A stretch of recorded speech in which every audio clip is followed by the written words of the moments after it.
너희는 세상의 빛이라. 산 위에 있는 동네가 숨겨지지 못할 것이요 사람이 등불을 켜서 말 아래에 두지 아니하고 등경 위에 두나니 이러므로 집안 모든 사람에게 비치느니라. 이같이 너희 빛이 사람 앞에 비치게 하여 그들로 너희 착한 행실을 보고 하늘에 계신 너희 아버지께 영광을 돌리게 하라. 아멘. 따라합니다. 너희는 세상의 빛이라. 너희는 세상의 빛이라.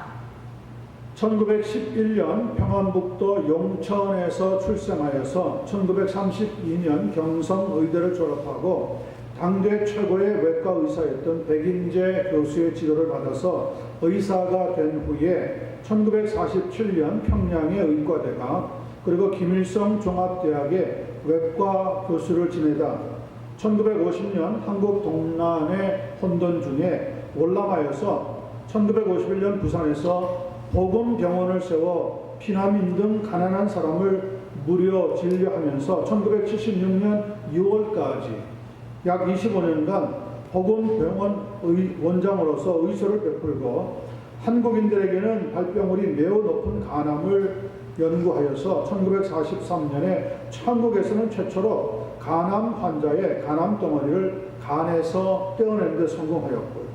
1959년에는 간암 환자의 간 대량 절제술에 성공하기도 했으며 평생 낮은 곳에서 청빈한 삶을 살고 기독교 신앙에 기반하여 65년간 봉사 박애 정신을 실천했던 장기려 장로라고 하는 분이 있습니다.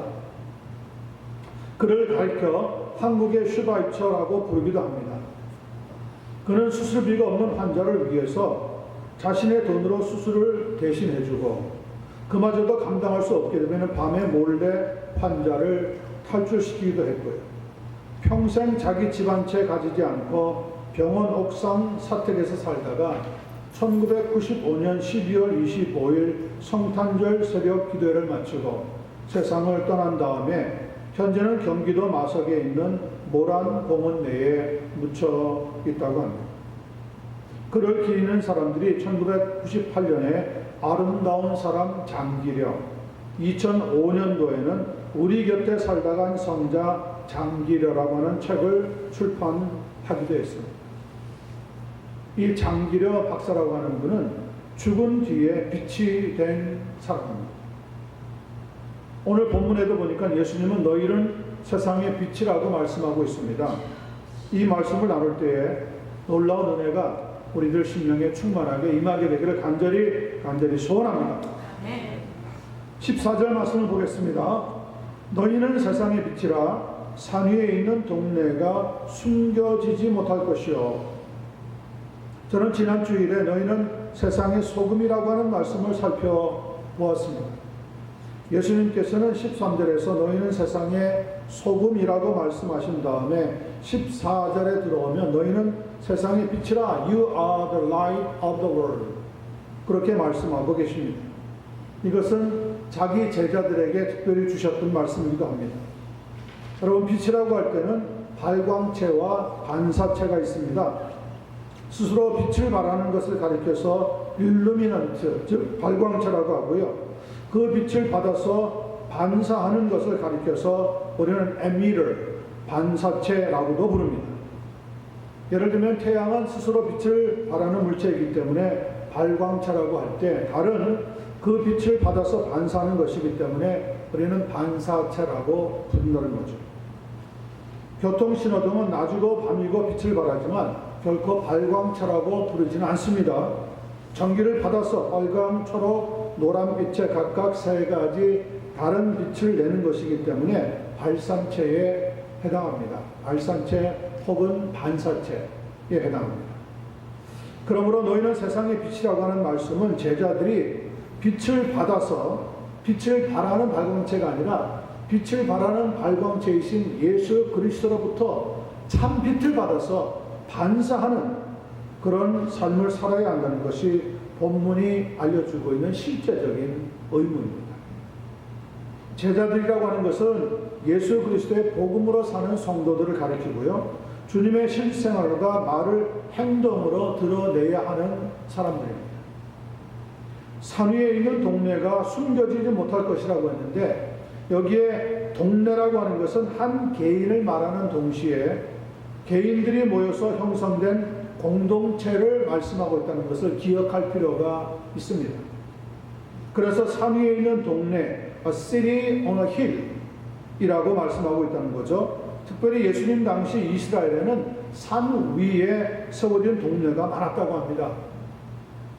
예루살렘이라고 하는 도시도 시온산에 세워져 있었기 때문에 이스라엘 백성들은 이 예수님의 말씀을 들을 때 산 위에 있는 도시가 무엇을 의미하는지 쉽게 이해할 수가 있었다는 거죠.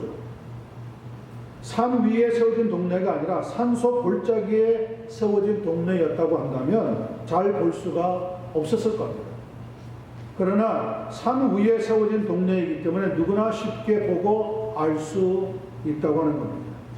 그런 점에서 산 위에 세워진 동네라고 하는 것은 교회를 가리킨다고 말해도 그리 틀린 말씀은 아니라고 생각이 됩니다. 교회는 세상 사람들이 잘 보이는, 또 다 볼 수 있는 곳에 세워진 동네와 같아서 모든 사람들이 쉽게 보고 알 수가 있습니다. 교회는 결코 세상 사람들이 모르는 은밀한 곳에 숨어서 자기들끼리 살아가는 비밀 단체가 아니라는 말입니다.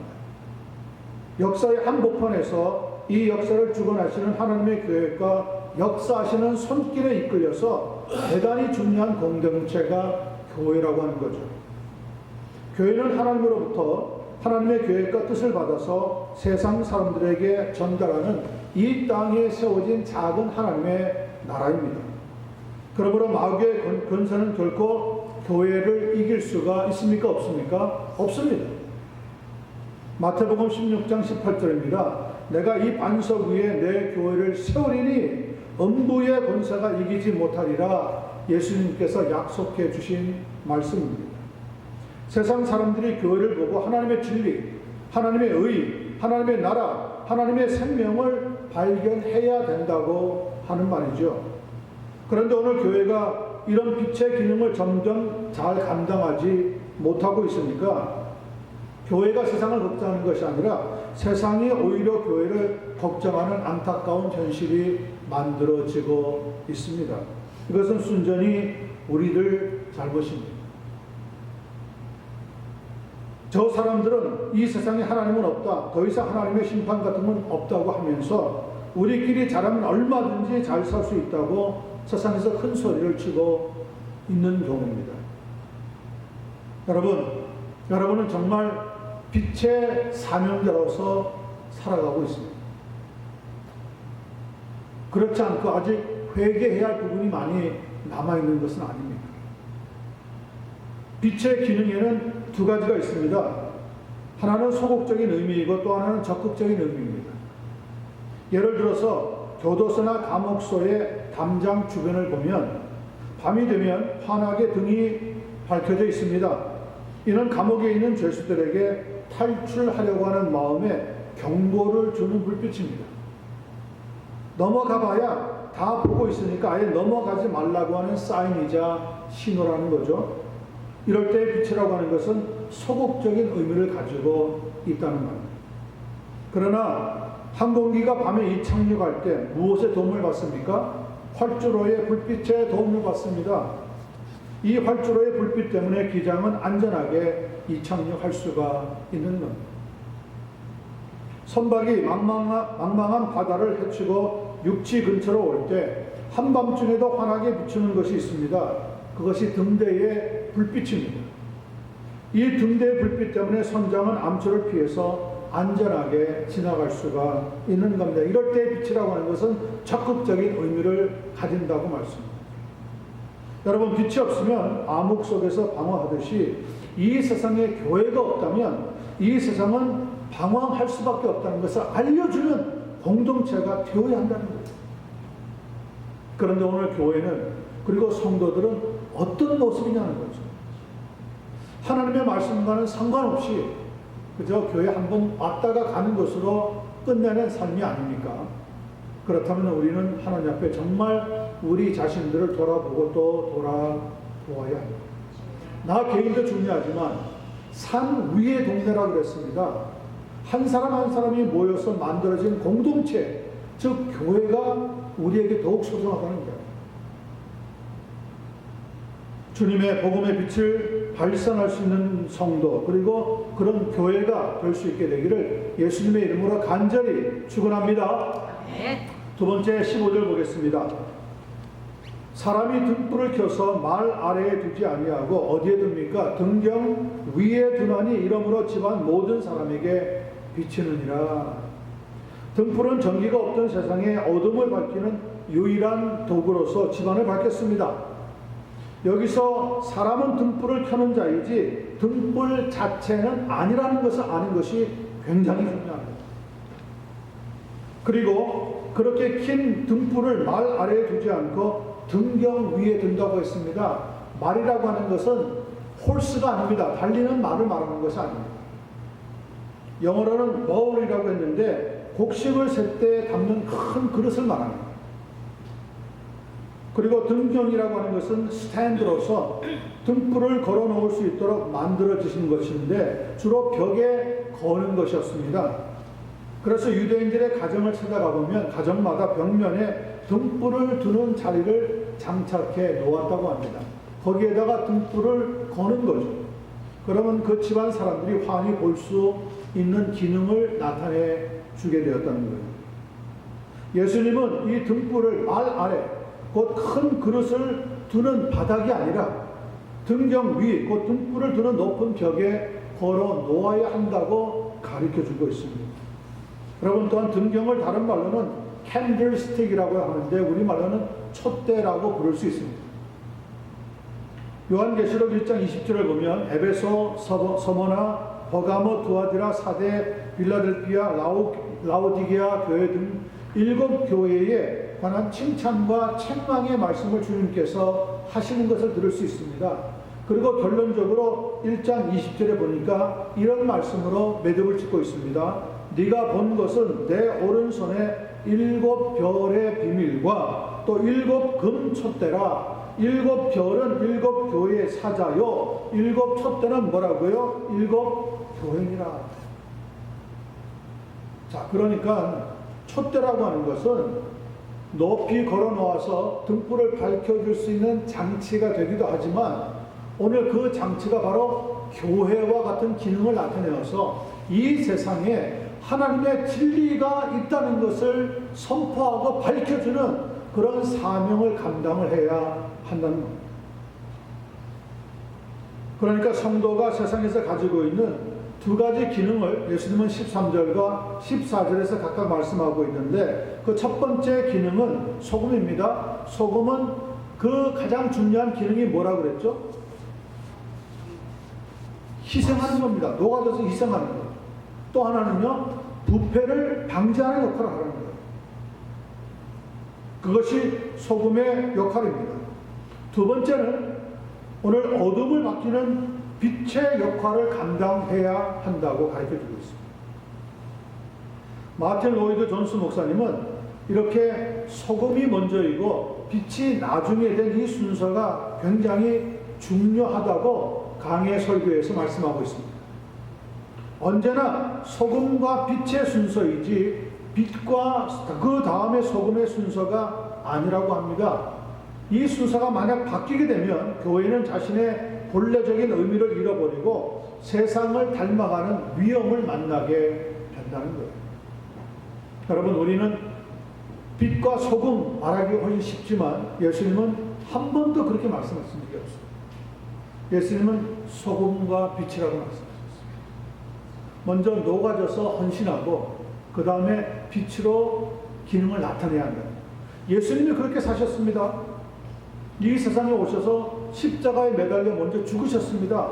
그리고 부활하셔서 영광을 얻으시고 십자가와 부활을 생각할 때 바로 소금과 빛의 기능과 비슷하다는 것을 우리는 깨닫게 되어집니다. 그런데 만약에 교회가, 성도가 녹아지고 헌신하는 것보다 자기를 나타내고 영광을 받기를 먼저 원하는 빛의 기능만 생각한다면 그것은 교회의 진정한 역할이 아니라는 것입니다. 그것은 세상에 있는 종교 단체들이 그렇게 한다. 예수님의 말씀의 의미는 분명합니다. 성도든 교회든 먼저 이 세상에 소금의 역할을 감당해야 됩니다. 헌신해야 된다는 거야. 나만 죽어라 일하네. 저 사람은 손가락에 물도 묻히지 않아. 그렇게 비판하면 안 된다는 거죠. 그건 잘못된 생각이랍니다. 다른 사람보다 내가 더 팔을 걷어붙이고 손에 물을 묻히는 것이 당연하다는 거예요. 그렇게 할 때 그 다음에 따라서 빛의 기능을 나타내는 그런 역할로 들어가게 됩니다. 이 순서가 바뀌면 절대로 안 된다고 가르쳐주고 있습니다.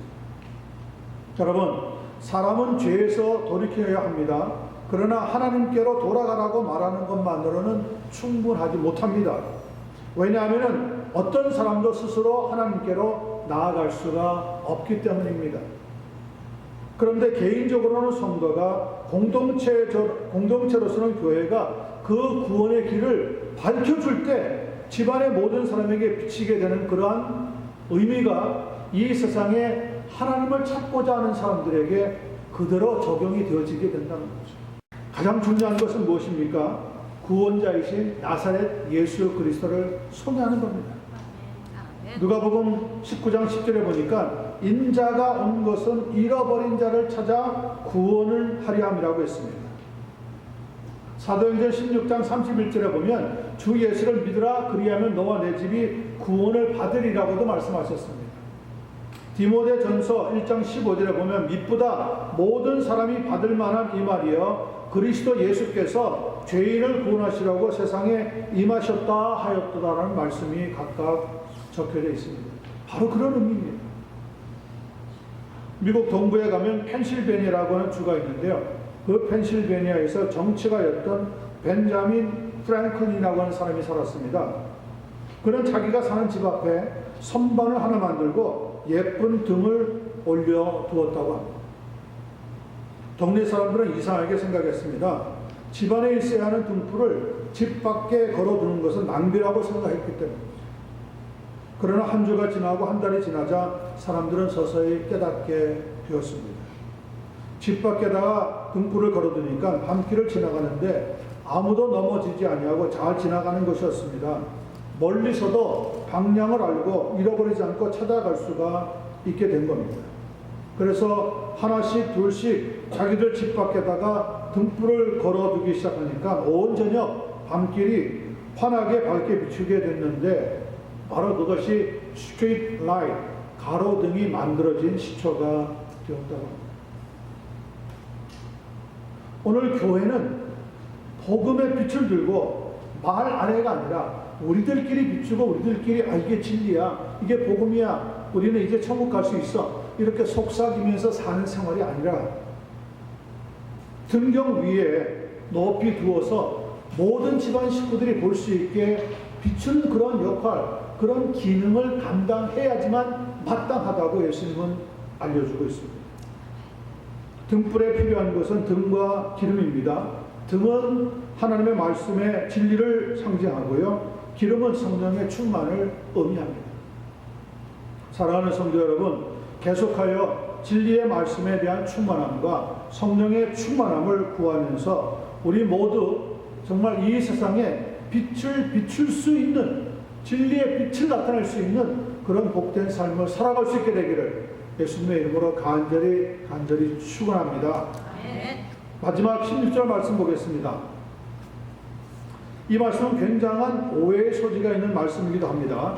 이같이 너희 빛이 사람 앞에 비치게 하여 그들로 너희 착한 행실을 보고 하늘에 계신 너희 아버지께 뭘 돌리게 하라고요? 영광을 돌리게 하라. 자칫 잘못하면 천주교에서 주장하고 있는 선행이 구원의 요소가 된다고 착각할 수 있는 요지의 말씀을 합니다. 여러분, 착한 행실이 무엇입니까? 많은 사람들이 착한 행실을 가리켜서 도덕적이고 양심적인 일에 올바른 행동을 하는 것을 일반적인 의미로 보고 있습니다. 하지만 이 말씀은 너희가 선행을 하면 사람들이 보고 칭찬할 것이고 그것이 구원을 얻게 되면 하나님께 영광을 돌리는 것이다 라고 해석한다면 그것은 오늘 본문 16절과는 전혀 다른 해석이라는 것을 아셔야 합니다. 여러분, 우리의 선행으로 구원 얻을 수 있습니까? 우리가 착한 행실을 많이 하고 구제를 많이 하고 다른 사람을 많이 도우면 저절로 천국 올라가는 티켓을 딸 수 있느냐 말이죠. 아니요. 그럴 수가 없습니다. 아무리 우리가 선행을 해도 때로는 인간이기 때문에 내 마음속에 죄를 품을 수 있습니다. 다른 사람을 향하여 미운 감정을 가질 수 있습니다. 가까운 부부간의 가족들 가운데도 서로 싫어하는 내색을 할 수가 있습니다. 우리도 자녀들을 키워보았지만은 그 녀석들이 자라면서 톡닥톡닥 거릴 때 하는 말이 뭡니까? I hate you. I don't like you. 나 너 싫어, 나 너 미워해 하는 말을 사용한단 말이에요. 아이인데도 불구하고. 그러므로 우리의 선행이라고 하는 것은 그럴 때 오염이 되는 거죠. 우리의 착한 행실이라고 하는 것은 온전할 수가 없는 거죠. 우리를 온전히 구원할 수 있는 분은 한 분밖에 없습니다. 바로 그분이 예수 그리스도라는 거죠. 믿습니까? 동의하십니까? 이 중요한 사실이 오늘 성경에서 우리에게 증거되고 있는 중요한 영적인 교훈입니다. 너희가 선행을 하면 하나님이 그것을 보고 이것은 내게 영광을 돌리는 것이구나 이렇게 이야기하는 것이 아니라는 말이에요. 다시 한번 읽어보겠습니다. 잘 보세요. 16절 읽습니다. 이같이 너희 빛이 사람 앞에 비추게 하여 너희가 하나님께 영광을 돌리라 이렇게 말씀하고 있습니까? 아닙니다. 그들은 누굽니까? 하나님 믿지 않는 사람. 하나님 믿지 않는 사람들로 우리의 착한 행실을 보고 하나님은 정말 살아계시는구나 이렇게 영광을 돌릴 수 있도록 만들라는 거예요. 우리가 하는 것이야. 우리는 하나님 앞에 착한 행실을 그냥 살아가고 믿음대로 사는데 세상에 있는 사람들이 보고 감동을 받아가지고 정말 하나님의 사람들은 다르구나. 하나님의 교회는 무언가 특별하구나. 이렇게 생각하면서 하나님께 영광을 돌릴 수 있도록 해나가는 그것이 바로 당연한 일이라는 거죠. 그래서 오늘 이 본문 말씀 가운데 16절에서 그들로라고 하는 것이 굉장히 중요한 단어입니다. 우리가 스스로 하는 것이 아니라 우리는 하나님 앞에 믿음으로 그냥 자연스럽게 의롭게 선하게 살았는데 그걸 보면서 그렇지 못하던 세상 사람들이 감동을 받고 놀라서 하나님께 영광을 돌리게 되는 경우를 가르쳐주고 있는 거예요. 생각해 보세요. 이 말씀을 들었던 당시 예수님의 제자들은 그렇게 도덕적이고 양심적으로 훌륭한 사람들은 결코 아니었습니다. 예수님의 말씀을 들으려고 모였던 무리들도 그렇게 훌륭한 모범생은 아니었습니다. 그 당시에 가장 훌륭한 모범생은 누굽니까?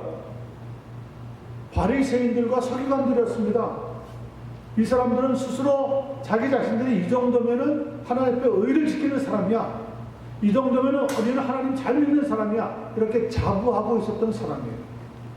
그런 사람들에게 예수님이 너희는 세상의 빛이라고 말씀하지 않고 세상에 자랑할 것도 없고 내놓을 것도 없는 어떤 면에서는 부족하고 모자라고 다른 사람들로부터 손가락질을 받을 수도 있을 만한 제자들을 가리켜서 너희는 세상의 빛이라고 말씀하고 있다는 것을 우리는 기억을 해야 한다는 겁니다. 너희들만이 세상의 빛이라고 말씀을 주신 그 주님의 중심을 우리는 이해해야 합니다. 결코 빛이 되라고 하는 것이 아니었습니다. 너희는 이미 세상의 빛이 되었다고 말씀하고 있습니다. 맞습니다. 예수님 안에 있는 사람들은 예수님께서 세상에 참 빛으로 오신 분이기 때문에 이미 그 빛을 받아서 빛을 발하는 사람이 되었습니다. 빛을 반사하는 사람이 이미 되었다는 거예요. 선행을 행하면 빛을 반사할 수 있는 사람이 된다는 것이 아닙니다. 예수님 안에 있는 제자들, 즉 예수님을 믿는 성도들은 그런 의미에서 이미 빛이 된 하나님의 사람인 줄로 믿습니다. 우리는 노력을 하지 않아도 우리가 힘쓰지 않아도 우리 안에 이미 참 빛이 되시는 예수님이 들어와 계시단 말이에요. 에베소서 5장 8절입니다. 너희가 전에는 어두움이더니 이제는 주 안에서 빛이라. 뭘 했기 때문에 빛이 된 게 아니에요. 예수님이 우리 안에 들어오시니까 너희는 빛이 되었다는 거예요. 그러므로 빛의 자녀들처럼 행하라. 빌립보서 2장 15절은 또 이렇게 말합니다. 이는 너희가 흠이 없고 순전하여 어그러지고 거스리는 세대 가운데 하나님의 흠 없는 자녀로 세상에서 그들 가운데 빛들로 나타나라. 우리 속에 빛이 있기 때문에 이 빛을 반사하면 이 세상의 빛으로 나타나게 되어진다는 거죠. 바로 그 빛, 곧 구원의 복음을 감추고 살지 말라는 거예요. 구원의 복음을, 그 생명의 빛을 모든 사람들에게 떳떳하게 그리고 확실하게 보여주면 된다고 말씀하고 있습니다. 그러면 그 결과 혹은 그 열매로 무엇이 나타난다는 거예요? 착한 행실이 맺어지게 된다는 거예요. 착한 행실을 하기 때문에 구원의 반열에 들어가는 것이 아니라 구원의 사람이 되어서 빛을 받아가지고 살고 있기 때문에 착한 행실을 할 수밖에 없게 된다는 거예요. 에베소서 5장 9절입니다. 빛의 열매는 모든 착함과 의로움과 진실함에 있느니라. 또 갈라디아서 5장 22절 23절입니다. 오직 성령의 열매는 사랑과 희락과 화평과 오래 참음과 자비와 양성과 충성과 온유와 절제니 이 같은 것을 금지할 법이 있느니라? 아니요, 없느니라. 예수님께서 제자들에게 너희는 세상의 빛이라고 하실 때 예수님 자신이 빛이기 때문에 그렇게 말씀해 주신 거예요. 예수님은 참빛, 우리는 그 빛을 받아서 반사하는 빛. 요한복음 8장 12절 들어보세요. 나는 세상의 빛이니, 예수님이 하시는 말씀이에요. 나를 따르는 자는 어둠에 다니지 아니하고 생명의 빛을 얻으리라. 요한복음 9장 5절에도 내가 세상에 있는 동안에는 세상의 빛이로라. 요한복음 12장 46절에도 나는 빛으로 세상에 왔나니 무릇 나를 믿는 자로 어둠에 거하지 않게 하려 함이라. 예수님이 누구라고요? 빛이에요. 그냥 빛이 아니라 참빛이에요. 참빛이 되는 그분 안에 뭐가 있습니까? 생명이 있습니다. 여러분, 이 세상의 모든 생명체는 무엇을 받지 않으면 죽습니까? 빛을 받지 않으면 죽어요. 우리가 이 세상을 살아갈 때 참빛이 되지는 예수 그리스도의 복음을 받지 않으면 우리의 영혼은 살아날 수가 없어요. 그냥 세상의 어둠과 함께 멸망할 수밖에 없는, 하나님이 누군지 모릅니다. 알 수가 없습니다. 아무리 내가 노력해도 안 돼요. 여러분, 공부해서 하나님을 알 수 있다면 그 하나님 모를 분이 누가 있겠어요? 책을 들여다봐서 하나님을 알 수 있다면 그 책을 보장할 사람이 누가 있어요? 그런데 여러분, 하나님은 책으로도 만나는 것이 아니고 뭘 보아서 아는 것도 아니고 내가 경험해서 아는 것도 아니고 무엇을 통해서 합니까? 하나님의 말씀이 복음을 통해서 하는 거예요. 이 복음이 고스란히 적혀져 있는 것을 가리켜서 우리가 성경이라고 부르는 거죠. 여러분, 지난 한 주일 동안 성경을 얼마나 읽었습니까? 성경 퀴즈가 쉬게 되니까 혹시 또 성경 읽는 것도 쉬고 있는 건 아닙니까? 지금 열심히 성경을 읽어야 합니다. 하나님 말씀에 열심히 지금 빠져들어가야 합니다. 7월, 8월은 정말 우리의 마음을 다스리고 하나님 말씀에 매진할 수 있는 그런 복된 두 달로 삼게 되기를 간절히 소원합니다. 그러므로 우리는 빛을 발하는 사명자로 부름을 받았다는 것, 그것이 16절에서 말씀하려고 하는 교훈입니다. 너희 빛이 사람 앞에 비치게 하라. Let your light shine before men 이라고 예수님이 말씀하신 의미는 바로 그렇게 소개되고 있습니다. 그렇다면 왜 이렇게 우리에게 빛을 비추라고 하시는 겁니까? 그 목적이 무엇입니까? 우리가 이제 빛을 반사하는 발광체가 되었으니까 이제 우리를 자랑하라고 하는 말입니까? 아닙니다. 목적이 하나 있습니다. 그 목적이 바로 오늘 16절 끝부분에 들어있습니다. 그들로, 하나님 믿지 않는 사람들로 너희 착한 행실을 보고 너희 믿는 제자들, 너희들의 착한 행실, 즉 믿음의 열매를 보고 하늘에 계신 너희 아버지께 영광을 돌리게 하라. 누가요? 그들로, 하나님을 믿지 않는 사람들로 영광을 돌리게 하는 데 있다는 것이죠. 그들로, 하나님 믿지 않는 사람, 너희 아버지께, Your Father in Heaven, 우리가 믿고 있는 소망이 하나님께, 그들이 영광을 돌리게 하라. 바로 거기가 그 안에 우리가 세상의 빛이라고 부름받는 가장 중요한 목적이 들어 있습니다. 여러분들의 관심과 여러분들의 주목의 대상은 무엇입니까? 정말 예수 그리스도가 여러분의 관심이고 하나님의 말씀이 여러분들의 모든 주목의 대상이 되는 겁니까? 그렇다면 우리 다 함께 한번 아멘 하시기 바랍니다. 아멘 해요. 우리의 행동이 항상 세상 사람들의 관심과 주목의 대상이 되고 있다는 것을 동시에 잊어버리지 말기를 바랍니다. 우리의 거짓된 행실이나 나타나면 하나님의 영광을 받게 되어집니다. 우리가 거짓말을 하게 되면 하나님의 진리가 막히게 되어집니다. 우리가 복음을 전하는 일을 게을리 하게 되면 이 빛이 나타나는 것이 희미해질 수밖에 없습니다. 우리는 복음의 빛이 세상의 어두움을 정복한다고 하는 사실을 꼭 믿게 되기를 바랍니다. 작은 촛불 하나가 어둠을 밝힙니다. 나 같은 것이 무엇을 하겠다가 아니라 빛이 어둠을 이긴다는 것을 기억하시길 바랍니다. 이 넓은 방이요, 밤중이 되면 불을 끄잖아요. 깜깜해집니다. 아무것도 안 보입니다. 그래도 여기에 성냥불 하나, 촛불 하나가 켜지면 다 비춰집니다. 우리에게 주시는 복음의 빛, 참 빛이 되시는 예수님으로부터 그 빛을 받아서 우리가 반사시키는 삶을 살기만 해도 우리의 주변을 밝힐 수가 있다는 거예요.